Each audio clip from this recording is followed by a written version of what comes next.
వాడు అరెస్ట్ చేసిన తీరు విషయంలో కొన్ని అభ్యంతరాలు వ్యక్తమవుతున్నాయి. దానికి తోడు జీవీ రెడ్డిని మీరు ప్రయోగించారా తెలుగుదేశంలో సంక్షోభం సృష్టించడానికి? మీ మీద అభియోగం అయితే ఉంది. ఆయన అసంతృప్తికి కారణాలు రకరకాల ఆయన వెతుక్కుంటున్నప్పటికీ ప్రయోగించింది మాత్రం వైసీపీ ల్యాబొరేటరీ నుంచే ఈ ప్రయోగం జరిగిందని. సార్ 99 ప్రేక్షకులకు అలాగే ఛానల్ సభ్యులందరికీ కూడా నమస్కారం సార్. సార్ ఈరోజు పోసాని మురళీకృష్ణ గారు అరెస్టుని ఎంత గందరగోళంగా చేశారంటే, వీళ్ళు నిన్న శివరాత్రి పండగ రోజు రాత్రి అంతా కూడా జాగారం ఉండేటటువంటి పరిస్థితుల్లో కూడా పోసాని మురళీకృష్ణ గారిని కావాలని ఆ కుటుంబంలో ఇబ్బంది పెట్టాలి వారందరినీ కూడా అని చెప్పేసి ఆ పోసాని మురళీకృష్ణ గారిని బట్టల మీద కనీసం నిక్కరు సినిమాలలో నటించేటప్పుడు సినిమాల్లో కనుక అలా మెడబెట్టి నెట్టుకుపోయినట్టుగా అలా బనియన్ మీద నిక్కర్ మీదనే కనీసం భోజనం చేద్దామని చెప్పేసి అలా కూర్చున్నటువంటి పరిస్థితులు మనకు కనపడతా ఉన్నాయి. అక్కడి నుంచి వెంటనే పోలీసులు వచ్చారని ఏందని మాట్లాడదామని పోతే కనీసం భోజనం చేయనీయకుండా, టాబ్లెట్లు వేసుకోనీయకుండా ఇంత మానుషంగా అరెస్ట్ చేయాల్సినటువంటి అవసరం ఉందని, అంత తీవ్రమైన కేసు అని కూడా అనుకోవాల్సిన పని లేదు. ఒకవేళ కేసులుంటే చట్ట ప్రకారం కేసులు చూసుకుంటారు.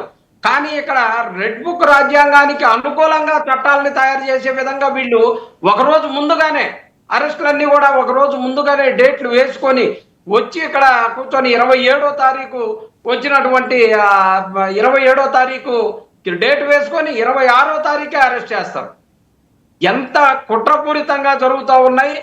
వైఎస్ఆర్ కాంగ్రెస్ పార్టీ నాయకుల్ని అరెస్ట్ చేయడానికి ఈరోజు ఒకటే ఖచ్చితంగా 3 విషయాల మీద డైవర్ట్ పాలిటిక్స్ కోసం ఎలా ఒక చిన్న పుల్ల ముంద పెద్ద పుల్ల పెడితే అది అంతా కూడా డైవర్ట్ అయిపోయింది అని చెప్పేసి చేయటం జరిగింది. ఒకటి, జీవీ రెడ్డి లీక్స్ అని ఒక కాన్సెప్ట్ ఏదో నడుస్తూ ఉంది ఇంటర్నల్ గా. జీవీ రెడ్డి ఏదో లీక్ చేయబోతున్నాడని 2014 నుంచి 2019 వరకు జరిగిన ఫైల్స్ అన్ని చూసి ఒక్కసారి అతనికి మైండ్ పోయి ఏంది ఇలా జరిగింది అని చెప్పేసి ఇంటర్నల్ గా ప్రశ్నిస్తే వాటి మీద జీవీ లీక్స్ వదులుతాడని చెప్పేసి అతన్ని ఇమీడియట్ గా బయటికి పంపించేసి అతన్ని రాజీనామా చేయించినటువంటి పరిస్థితిని మనం చూసాం. చంద్రబాబు నాయుడు గారిని కలిసినా సరే చంద్రబాబు నాయుడు గారు ఉంటే ఉండు లేకపోతే వెళ్ళిపో రాజీనామా చేసి అని చెప్పారనేది మనకి తెలుస్తూ ఉంది. సరే, అది వాళ్ళ అంతరంగికమైనటువంటి వాళ్ళ పార్టీలో వాళ్ళ వ్యవహారాలు మాకు సంబంధం లేని అంశం.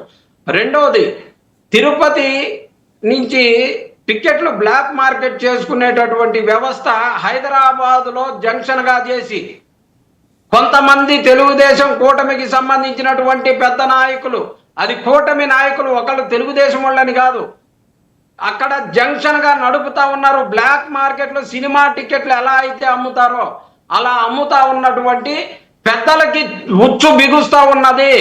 దాన్ని డైవర్ట్ చేయడం కోసం ఖచ్చితంగా ఇది ఈరోజు పోసాని మురళీకృష్ణ గారిని అరెస్ట్ చేసినటువంటి విధానాన్ని మనం చూసాం.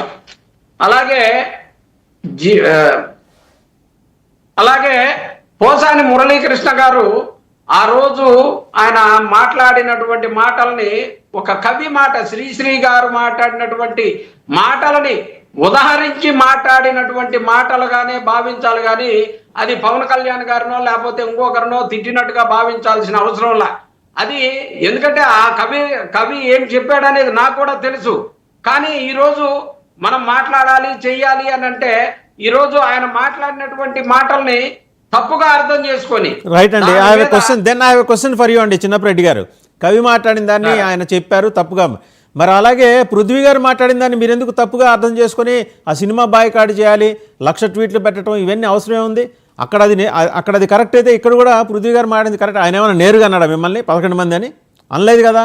11 గొర్రెలు తప్పిపోయినాయి అన్నాడు, 11 మాత్రమే మిగిలాయి అన్నాడు.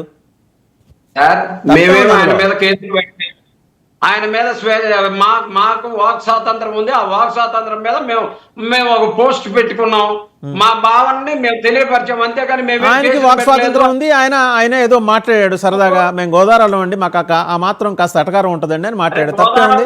మాత్రాన ఎటకారాలు ఎక్కడ పెట్టుకోవాలి ఆడ పెట్టుకోవాలి.